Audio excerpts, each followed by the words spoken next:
정말 하나님이 계신 거 맞아요? 왜 이렇게까지 고통스럽게 내버려 두시는 건데요? 기도해도 아무 일도 안 생겨요. 그냥 혼자 떠드는 기분이에요. 이 말씀이 위로가 돼야 하는데 솔직히 더 아프게 들려요. 하나님은 나 같은 사람도 여전히 사랑하고 계신 걸까요? 믿으려고 했어요. 정말로 그런데 도저히 안 돼요. 왜 이렇게까지 나를 시험하세요? 버릴 거면 차라리 일찍 놓으시지 그랬어요. 지금도 듣고 계시다면 제발 단 한 번만이라도 대답해 주세요. 대중교통을 타는 것조차 힘들어졌다. 숨이 막히고 심장은 미친 듯이 뛰었다. 의사는 말했다. 스트레스성 공황장애라고. 하지만 약도, 휴식도, 상담도 아무것도 마음을 진정시켜주지 못했다. 아무도 멈추지 못했다. 아니, 멈추려 하지 않았다.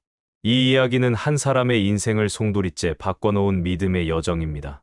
어느 날 갑자기 찾아온 극심한 공황 발작, 그리고 깊은 어둠 속에서 성경 말씀 한 구절로 다시 일어설 수 있었던 기적 같은 이야기.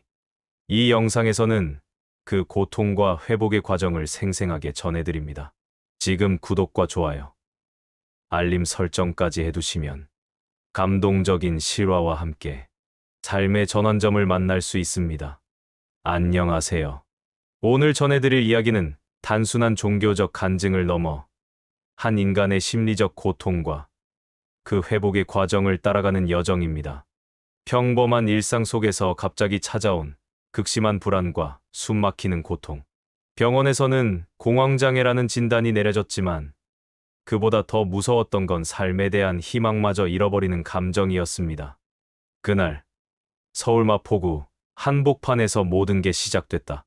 이 이야기는 단지 병의 극복이 아닙니다. 자기 자신과의 싸움, 그리고 마음의 깊은 밑바닥에서 들려온 성경 말씀이 어떻게 한 사람의 삶을 바꿨는지에 대한 이야기입니다. 햇살이 따뜻하게 퍼지던 봄날 아침, 서울 성동구의 한 아파트 단지 그 안쪽 12층에 위치한 작고 평범한 집에서 하루가 조용히 시작되고 있었다. 아침 8시가 되면 전자레인지에서 커피 향이 퍼졌고 주방 한켠에는 성경책이 펼쳐진 채 놓여 있었다.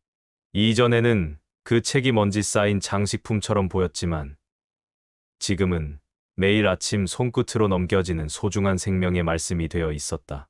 30대 중반을 막 넘긴 사람은 5년 전만 해도 누구보다 활기차고 계획적인 사람이었다. 직장에서도 성실하다는 평이 잦아했고 누가 봐도 평범한 성공을 향해 가는 인생이었다. 대학 졸업 후 곧바로 안정적인 회사에 취업했고 팀원들과의 관계도 원만했다. 친구들과도 꾸준히 연락을 주고받았고 주말이면 어김없이 교회 예배에 참석하곤 했다. 하지만 어느 순간부터 가슴 깊은 곳에서 설명할 수 없는 불안이 차오르기 시작했다. 자다가 깨어 숨이 가빠지는 날이 잦아졌고 회의 중에도 식은땀이 흐르며 손이 떨렸다. 처음에는 단순한 피로라고 생각했지만 증상은 점점 더 심해졌다. 출근길 지하철 안에서 이유 없이 눈앞이 흐려졌고 갑자기 세상이 무너지는 듯한 공포감에 휩싸였다. 처음 병원을 찾았던 날, 낯선 진단명이 마음을 무겁게 눌렀다. 공황장애. 정신과 진료실 안에서 들은 그 단어는 마치 벽처럼 느껴졌다. 모든 게 무너진 듯한 기분이었다. 처방받은 약을 먹고 심리 상담도 병행했지만 증상은 쉽게 가라앉지 않았다. 하루하루가 불안의 연속이었다. 출근길은 매일 전쟁이었고 점점 사람을 피하게 되었다. 심장이 터질 듯 뛰는 순간이 예고 없이 찾아왔고 그때마다 손이 떨리고 숨이 멎을 것 같았다. 심지어 가장 편안해야 할 집 안에서도 마음은 평온하지 않았다.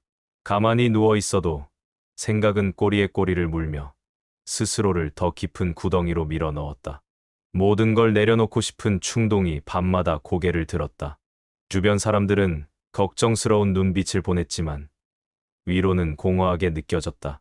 사람들이 아무렇지 않게 보내는 평범한 하루가 너무나 멀게만 느껴졌다. 전화 한 통 받는 것도, 마트에 가는 것도 미뤄야만 했다. 누군가 옆에 있어도 외로움은 더 깊어졌다. 그렇게 고요한 공포 속에서 살아가고 있었다. 그 와중에도 주말이면 억지로 몸을 일으켜 예배당에 나갔다. 익숙한 찬양 소리, 예배당을 가득 채운 기도 소리, 말씀을 전하는 목소리. 그 안에서조차 불안은 사라지지 않았다. 아니, 오히려 더 또렷하게 느껴졌다. 왜 나는 이렇게까지 무너졌을까? 질문은 점점 커졌고 마음 깊숙한 곳에서 무기력함이 자리를 잡았다. 그러던 어느 날 예배 시간 중 성경 한 구절이 마음을 파고들었다. 두려워하지 말라. 내가 너와 함께 함이라. 이 구절이 머릿속에서 떠나지 않았다. 그날 이후 하루에 한 번은 성경을 펴고 그 말씀을 소리내어 읽기 시작했다. 처음엔 아무 변화도 없었지만 그 습관은 조금씩 마음의 틈을 비집고 들어오기 시작했다.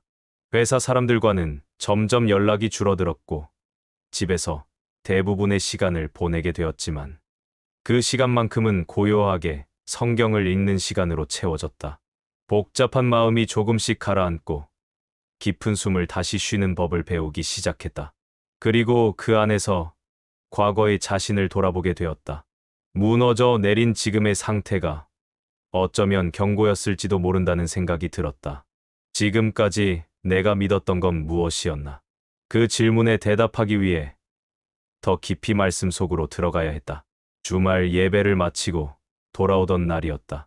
성경을 읽고 마음이 조금은 편안해졌다고 느꼈던 그 하루. 지하철역 계단을 내려가던 중 갑자기 숨이 멎는 듯한 기분이 밀려왔다. 사람들의 발걸음 소리가 이명처럼 들렸고 공기가 너무도 얇게 느껴졌다. 머리가 핑 돌고 다리가 힘을 잃어 주저앉았다. 사람들의 시선이 꽂히는 듯했고 아무도 다가오지 않았다. 겨우 핸드폰을 꺼내 구조를 요청한 뒤 구급차에 실려 병원으로 향했다. 의사는 이미 알고 있는 진단을 다시 확인시켜줄 뿐이었다. 심한 스트레스 반응입니다. 가능한 자극을 피하고 충분히 쉬세요. 하지만 도대체 무엇이 자극인지, 어디가 안전한지조차 알 수 없었다. 지금은 집조차 위안이 되지 않았다. 그날 밤 창밖을 바라보며 한참을 앉아 있었다. 불이 꺼지지 않는 도시의 빛은 계속해서 깨어있는 사람들을 보여줬지만 마음은 점점 어두워졌다. 눈물은 이유도 없이 흘러내렸고 자신을 통제할 수 없다는 무력감에 눌려 한동안 꼼짝도 할 수 없었다. 기도조차 나오지 않았다. 입을 때려 할수록 마음 안쪽에서 어떤 저항감이 꿈틀거렸다. 나는 왜 이러는 걸까? 그 질문은 분노로 바뀌었다. 왜 나만 이런 고통을 겪어야 하나? 지금까지 애써 쌓아온 것들이 와르르 무너진 듯한 허무함이 엄습했다. 아무도 이해하지 못할 거라는 확신이 점점 강해졌다. 가족과의 대화도 점점 줄어들었다. 식탁에 앉아 있는 시간이 점점 짧아졌고 눈을 마주치는 것조차 불편해졌다. 그렇게 며칠이 흘렀다. 하루는 침대에 누운 채 아침부터 저녁까지 꼼짝도 하지 않은 채 천장을 바라보고만 있었다. 핸드폰 알람이 울려도 문자 알림이 떠도 반응하지 않았다. 모든 걸 놓아버리고 싶었다. 기억도 희미했고 시간도 흐릿했다. 마음속에 자리 잡은 불안이 몸을 지배하고 있다는 사실이 점점 선명해졌다. 말씀을 읽던 그 평화로운 시간이 거짓처럼 느껴지기 시작했다. 성경책은 책상 위에 그대로 펼쳐져 있었다.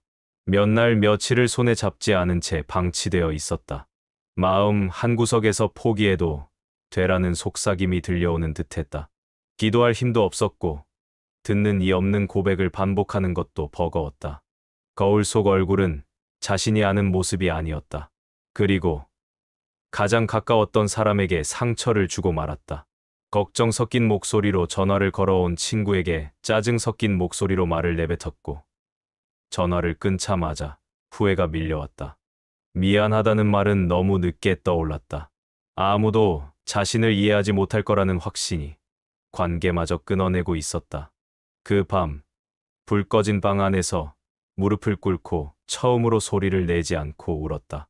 더는 아무 말도 할 수 없었다. 그저 마음 깊숙한 곳에서 일렁이는 고통을 견디고만 있었다.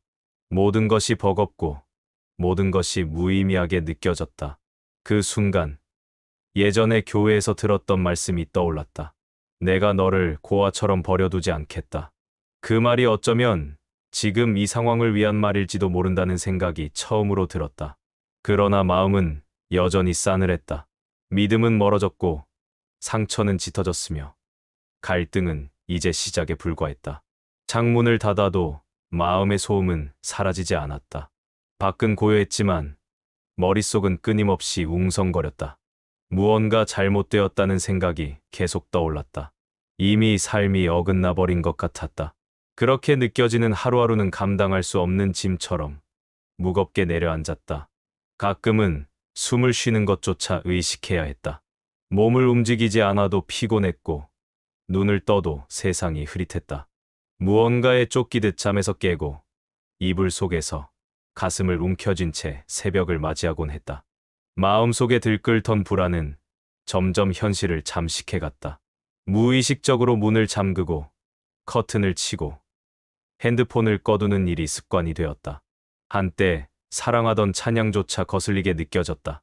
TV 속 설교자들의 목소리는 공허했고 성경책은 점점 더 낯설게 다가왔다. 내가 잘못된 걸까? 스스로를 향한 의심은 곧 자기 혐오로 번져갔다. 거울 앞에 설 때마다 눈을 피하게 되었고 자신을 마주하는 일이 고통스러웠다. 그 무렵 교회 청년부 모임에서 연락이 왔다. 오랜만에 얼굴을 보자며 권유하는 목소리는 따뜻했지만 쉽게 대답할 수 없었다. 거절하려다 메시지를 보지 않은 척 넘겼고 그 후로도 몇 번의 연락을 피했다. 점점 외부와의 연결은 끊어져 갔다. 혼자 있는 시간이 길어질수록 마음속의 목소리는 더 날카로워졌다. 넌 끝났어. 그 말이 진짜처럼 느껴졌다. 잠을 자고 일어나도 회복되는 느낌이 없었고 마치 몸과 마음이 동시에 녹슬어가는 것 같았다. 창문 틈 사이로 스며드는 햇빛마저도 눈을 찌르듯 따갑게 느껴졌다. 밝음은 불편했고 어둠은 익숙했다. 그러던 어느 날 성경책을 정리하다 한 장의 종이를 발견했다. 몇 달 전 목사님이 나누어 준 말씀 요약 카드였다. 그 중 눈에 들어온 구절 하나. 내가 너를 지명하여 불렀나니 너는 내 것이라. 그 글자를 바라보는 순간 알 수 없는 눈물이 흘렀다. 몸이 아니라 마음에서 무언가가 울고 있는 듯한 느낌이었다. 하지만 그 울음은 다시 자책으로 돌아섰다. 왜 지금에서야? 오히려 분노가 치밀었다. 그동안 이 말씀이 어디에 있었느냐는 생각이 머리를 때렸다. 하나님이 있다면 왜 이런 고통을 허락했는지, 왜 이렇게 깊은 곳까지 떨어지게 했는지 묻고 싶었다. 기도를 해보려 했지만 입은 굳게 닫혔다. 속으로 말해보려 해도 문장조차 맺히지 않았다. 답답함은 점점 커졌고 아무 말도 하지 못한 채 손끝만이 떨리고 있었다. 의자에 앉은 채 두 손으로 얼굴을 감싸고 있었다. 그저 아무것도 느끼지 않기 위해 버티고 있는 상태였다. 어느 날은 교회 앞까지 갔다가 다시 발길을 돌리기도 했다. 예배당 문을 열 용기가 없었다. 안에 들어가면 다시 울 것 같았다.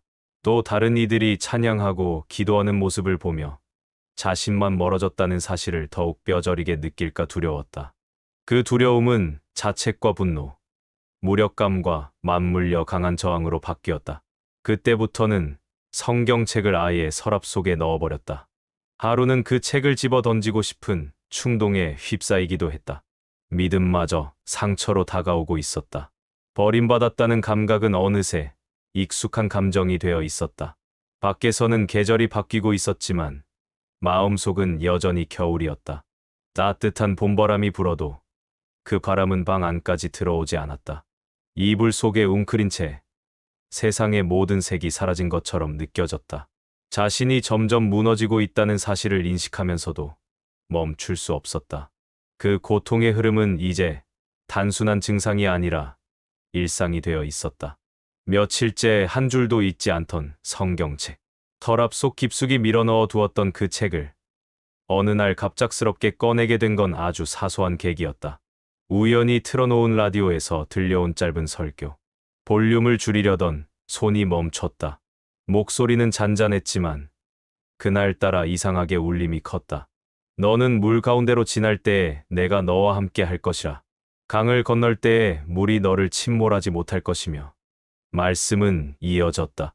내가 너를 지명하여 불렀나니 너는 내 것이라. 이사야 43장 12절. 고개를 들 수 없을 만큼 무거웠던 어깨에 작은 따뜻함이 스며드는 듯했다. 익숙한 구절이었다. 예전엔 그저 위로의 문장으로 지나쳤던 말씀이었다. 하지만 지금은 달랐다. 그 말이 자신을 향하고 있다는 확신은 아니었지만 처음으로 마음이 움직였다. 그날 밤 잠들기 전 조심스럽게 서랍을 열었다. 책을 펼쳤다. 손끝이 머문 곳은 요한복음 14장 27절. 평안을 너희에게 끼치노니 곧 나의 평안을 너희에게 주노라. 내가 너희에게 주는 것은 세상이 주는 것과 같지 아니하니라. 너희는 마음에 근심하지도 말고 두려워하지도 말라. 말씀을 읽으며 천천히 숨을 들이쉬었다.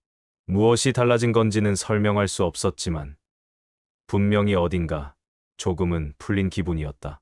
다음 날 아침, 오랜만에 해가 떠 있는 창문을 열었다. 햇살은 어김없이 따뜻했고 공기에는 봄 내음이 섞여 있었다.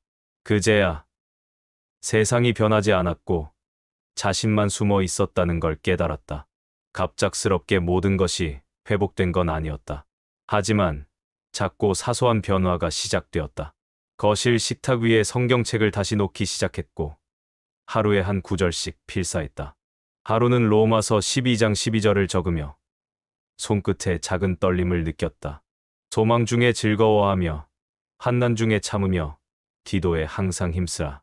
그 말씀이 마치 오늘 하루를 위해 준비된 것처럼 느껴졌다. 그 순간 문득 눈물이 흘렀다. 이유를 설명할 수 없는 눈물이었고 그냥 흘러나오는 대로 두었다. 그 울음은 위로였다. 아무 말도 하지 않아도 아무도 몰라도 괜찮은 울음이었다. 며칠 뒤 용기를 내어 교회 청년부 단톡방에 짧은 메시지를 남겼다. 요즘 많이 힘들었어요. 다시 예배 가보고 싶어요. 즉각적인 반응은 없었지만 몇 시간 뒤에 조심스럽고 따뜻한 답장이 도착했다. 기다리고 있었어요. 같이 예배드려요. 그날 밤은 오랜만에 깊은 잠을 잤다. 아무런 꿈도 꾸지 않았고 새벽에는 새소리에 자연스럽게 눈을 떴다. 커튼을 걷고 찬 공기를 마시며 작은 기도 한마디를 마음속으로 건넸다. 하나님, 오늘 하루만이라도 숨을 쉬게 해주세요. 그리고 또 한 번 성경을 펼쳤다.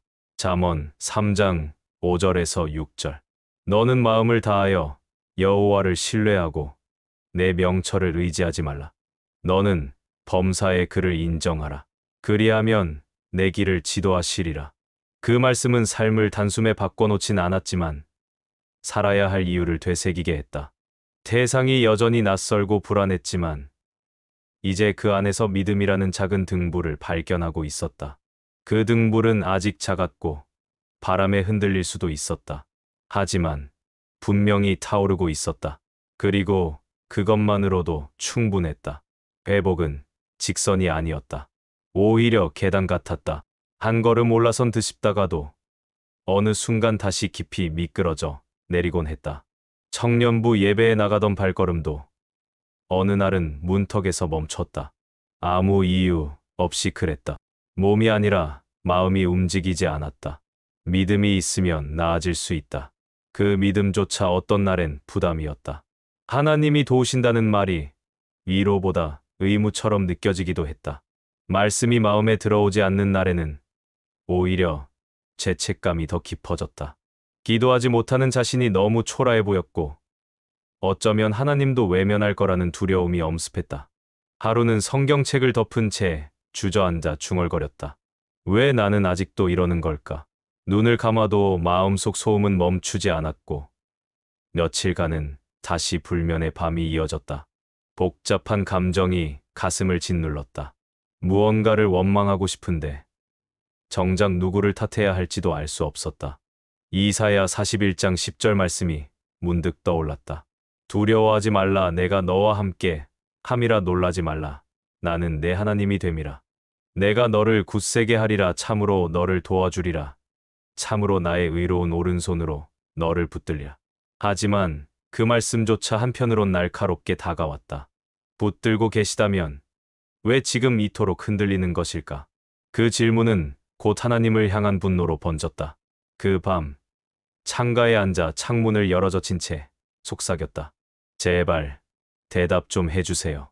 바람만 스쳐갔고 하늘은 아무 말도 하지 않았다. 주일 아침 몸은 교회로 향했지만 마음은 이미 멀어져 있었다. 찬양 시간이 시작되었을 때 눈을 감고도 손은 무릎 위에 얹힌 채였다. 다른 이들이 높이 손을 들고 기도할 때 자신은 말없이 눈을 감고 숨을 죽이고 있었다. 그때 강단 위에서 한 구절이 선포되었다. 베드로전서 5장 7절. 너희 염려를 다 주께 맡기라. 이는 그가 너희를 돌보심이라. 그 구절이 들리는 순간 눈물이 주르륵 흘러내렸다. 멈추지 않았다. 기도도 하지 않았고 고개도 들지 않았지만 눈물은 말보다 많은 것을 말하고 있었다. 모든 감정이 혼재된 그 눈물 속엔 두려움도, 회한도, 그리고 미약한 희망도 섞여 있었다. 그날 이후 감정은 롤러코스터처럼 요동쳤다. 어느 날은 하루 종일 찬양을 틀어놓고 성경을 읽었다가 다음 날은 전자기기를 모두 꺼버리고 침묵 속에 갇혀 있었다. 믿음과 불신 사이에서 줄다리기를 하는 듯한 날들이었다. 그러는 사이 성경 구절 하나가 마음에 깊이 남았다. 시편 34편 18절. 여호와는 마음이 상한 자를 가까이 하시고 충심으로 통회하는 자를 구원하시는도다. 그 말이 유일한 위안이 되어 주었다. 상한 마음도 찢어진 심령도 하나님께는 의미가 있다는 그 사실 하나로 하루를 버텼다. 그것마저 없었다면 다시 무너졌을지도 모른다. 그리고 어느 날 오래전 연락이 끊겼던 친구가 찾아왔다. 무작정 집 앞까지 찾아온 친구는 아무 말 없이 따뜻한 도시락을 내밀었다. 오늘은 밥은 먹었으면 좋겠다. 그 따뜻한 말 한마디에 다시 눈물이 터졌다.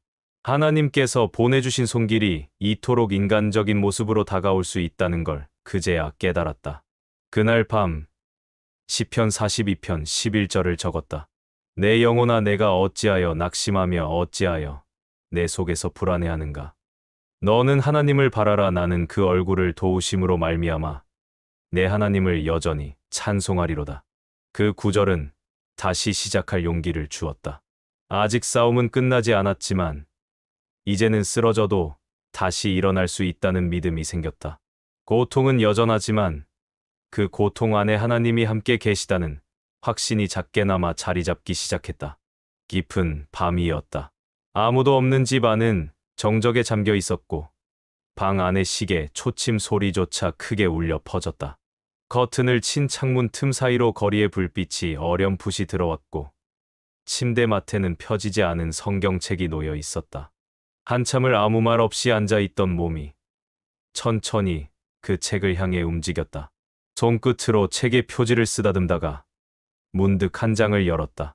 펼쳐진 곳에는 요한복음 16장 33절이 자리하고 있었다. 세상에서는 너희가 환난을 당하나 담대하라. 내가 세상을 이겼노라. 그 말씀을 읽는 순간 가슴 깊은 곳에서 억눌려 있던 감정이 마침내 터졌다. 숨이 가빠지고 눈물은 차오르기 시작했다. 침묵으로 쌓아두었던 질문들이, 고통이, 슬픔이 한꺼번에 몰려왔다. 입을 꾹 다문 채 어깨를 들썩이며 울기 시작했다. 그 울음은 누구에게 들려주기 위한 것이 아니었다. 하나님, 정말 계신다면 왜 지금까지 날 이렇게 내버려 두셨나요? 속으로 외치며 손으로 입을 막고 울음을 삼켰다. 말씀은 담대하라고 했지만 지금 이 순간엔 담대함이 아니라 울 수밖에 없었다. 너무 오랫동안 버텨온 무게였다. 그동안 겉으로는 버티고 있었지만 안쪽은 부서져 있었다. 기도하겠다고 다짐했지만 기도는 늘 말끝에서 막혔고, 찬양을 듣겠다고 재생 버튼을 눌렀지만 볼륨을 줄이는 일이 더 익숙했다. 성경을 읽겠다고 마음먹었지만 말씀은 마치 거울처럼 자신의 부끄러움을 비추었다. 그래도 오늘만큼은 그 모든 부끄러움과 절망을 그대로 하나님 앞에 드러내고 싶었다. 숨기지 않고, 가리지 않고, 가식 없이. 한 단어도 이어지지 않는 짧은 기도가 입술 사이로 새어나왔다. 하나님, 도와주세요. 한동안 눈을 감은 채 그 자리에 앉아 있었다.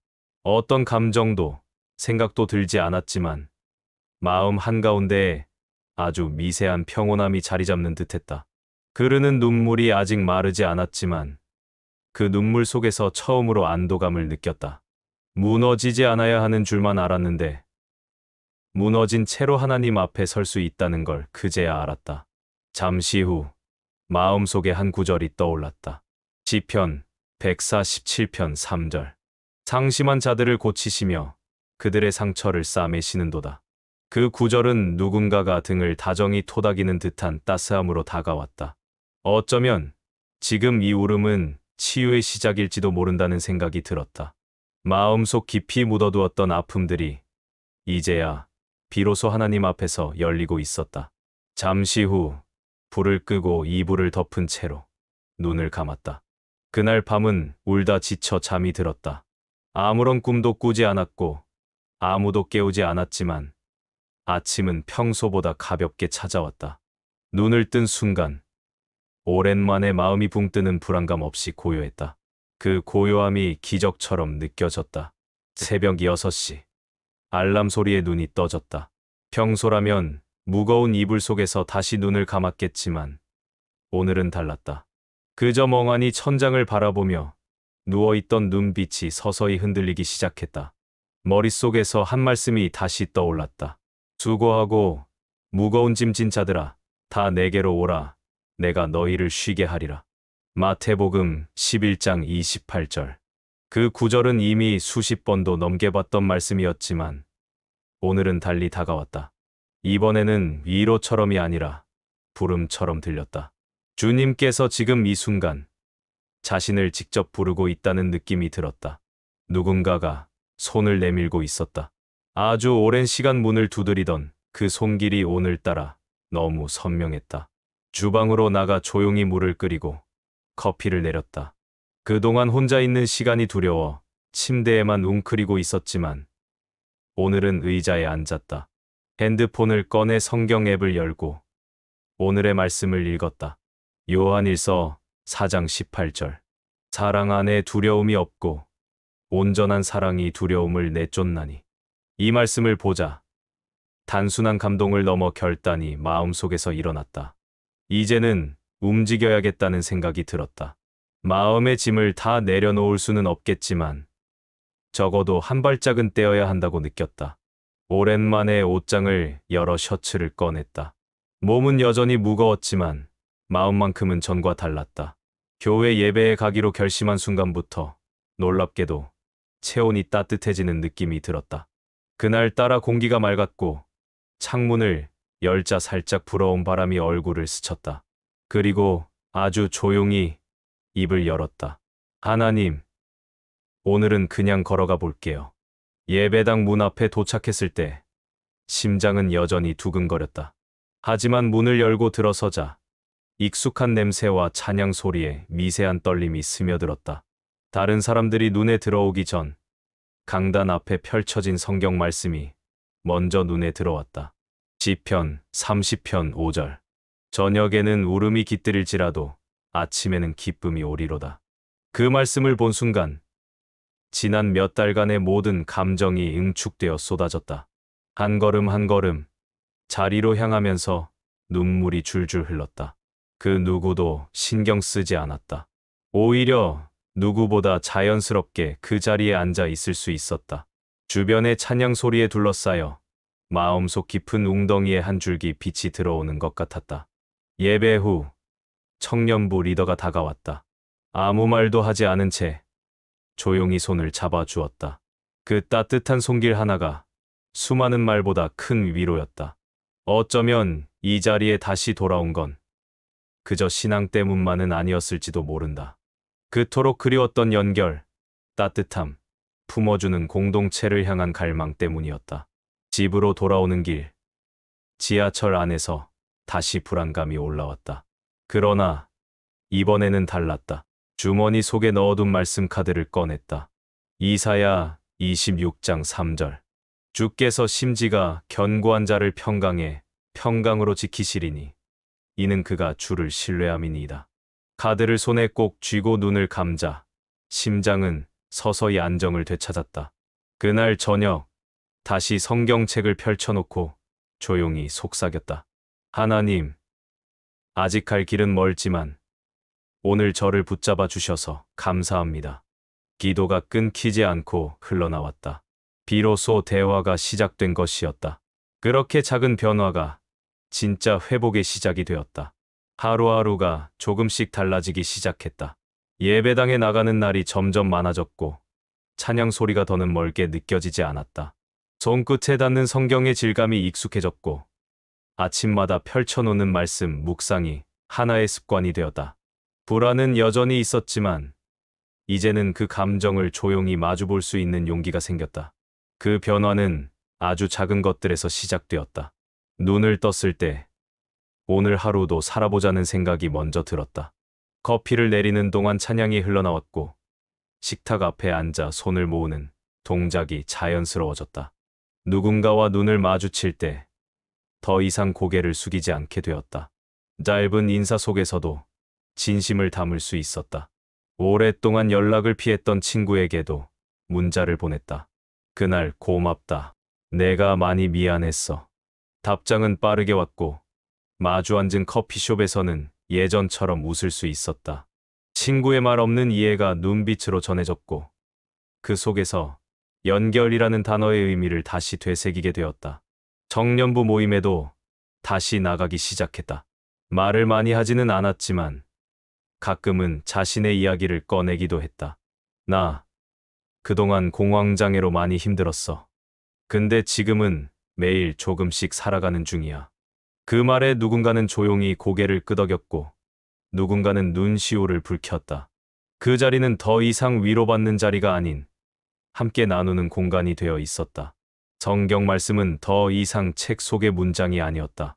그 말씀은 하루하루를 살아가는 지침이 되었고 혼자일 때도 함께 있음을 느끼게 하는 약속이 되었다. 시편 121편 1절에서 2절. 내가 산을 향하여 눈을 들리라. 나의 도움이 어디서 올까? 나의 도움은 천지를 지으신 여호와에게서로다. 그 구절은 아침마다 마음속으로 되새기는 약속이 되었다.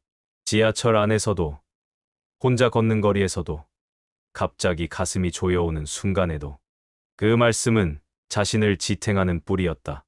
한때는 두려움에 마주보지 못했던 거울 앞에서도 이제는 눈을 피하지 않는다. 거울 속에는 여전히 연약하고 여전히 회복 중인 얼굴이 있었다. 하지만 그 눈빛은 무너지지 않았다. 이제는 상처가 증거가 아닌 이야기가 되어 있었다. 가장 크게 바뀐 건 기도의 모습이었다. 예전엔 도와달라고만 외쳤지만 지금은 감사부터 시작하게 되었다. 하나님, 오늘도 일어났습니다. 이 숨이 감사하고 이 하루가 축복입니다. 그런 고백은 매일을 특별하게 만들었다. 하루가 끝나면 잠들기 전 작은 노트를 꺼내 말씀을 필사했다. 어느덧 수십 개의 구절이 손글씨로 기록되어 있었고 그 글자 하나하나가 자신을 붙잡아준 증거였다. 그 노트를 펼쳐보다가 문득 웃음이 나기도 했다. 참 멀리 돌아왔구나. 참 오래 버텼구나. 가끔은 여전히 흔들렸다. 불안이 다시 찾아오는 날도 있었고 새벽에 눈을 뜨는 날도 있었다. 하지만 이제는 그 감정에 지지 않았다. 기도로 시작하고 말씀으로 정리했다. 고통은 완전히 사라지지 않았지만 그 고통 안에서 하나님을 만났다는 사실이 지금의 자신을 만든 것이었다. 이제는 누군가에게 말할 수 있다. 나는 성경 말씀으로 공황장애를 견뎠어요. 그리고 지금도 그 말씀 덕분에 살아가고 있어요. 이 말은 더 이상 연약함의 고백이 아니라 믿음의 고백이었다. 이제는 아침이 두렵지 않다. 해가 뜨는 것을 바라보며 감사할 수 있고 새소리에 귀를 기울일 여유가 생겼다. 매일이 여전히 조심스러운 발걸음이지만 그 발걸음마다 말씀이 함께하고 있었다. 주의 말씀은 내 발의 등이요 내 길의 빛이니이다. 시편 119편 105절. 이제 더는 숨지 않는다. 한때는 숨막히는 공포 속에서 자신을 지웠지만 지금은 그 모든 과정을 이야기할 수 있다. 마음속 깊은 곳에 자리했던 그 어둠은 더 이상 고립의 상징이 아니라 구원의 시작이었다. 자신의 이야기가 누군가에게 또 다른 어둠 속에 있는 이들에게 빛이 되기를 바라는 마음이 생겼다. 무너졌던 시간은 헛되지 않았다. 그 시간 속에서 기도했고, 울었고, 말씀을 붙들었다. 그리고 마침내 살아냈다. 완전히 회복된 건 아니지만 믿음으로 한 걸음 한 걸음 나아가고 있다는 그 사실만으로 충분했다. 성경 말씀은 기적처럼 모든 것을 바꿔놓진 않았지만 확실하게 자신을 다시 일으켜 세웠다. 이제는 누군가에게 이렇게 말할 수 있다.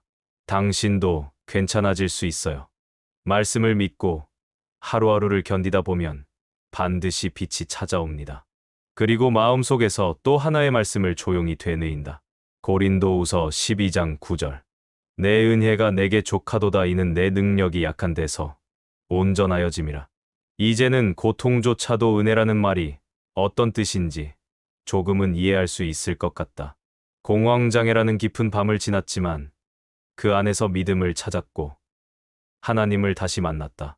그 믿음은 여전히 자신을 지탱해주는 유일한 줄기였다. 마지막으로 이 말을 전하고 싶다. 혹시 지금 이 영상을 보는 당신도 같은 어둠 속에 있다면 오늘 단 한 구절의 말씀만이라도 읽어보길 바란다. 그 말씀이 오늘 당신을 붙잡아 줄지도 모른다. 여러분은 어떻게 생각하시나요? 성경 말씀을 통해 삶이 변화된 경험이 있으신가요? 여러분의 이야기를 댓글로 들려주세요. 누군가에게는 당신의 고백이 회복의 시작이 될 수 있습니다. 이 이야기가 위로가 되었다면 구독과 좋아요, 알림 설정 부탁드립니다. 여러분의 한 번의 클릭이 더 많은 이들에게 이 이야기를 전할 수 있게 합니다. 함께 해주셔서 진심으로 감사합니다. 우리 모두 말씀 안에서 살아갑시다.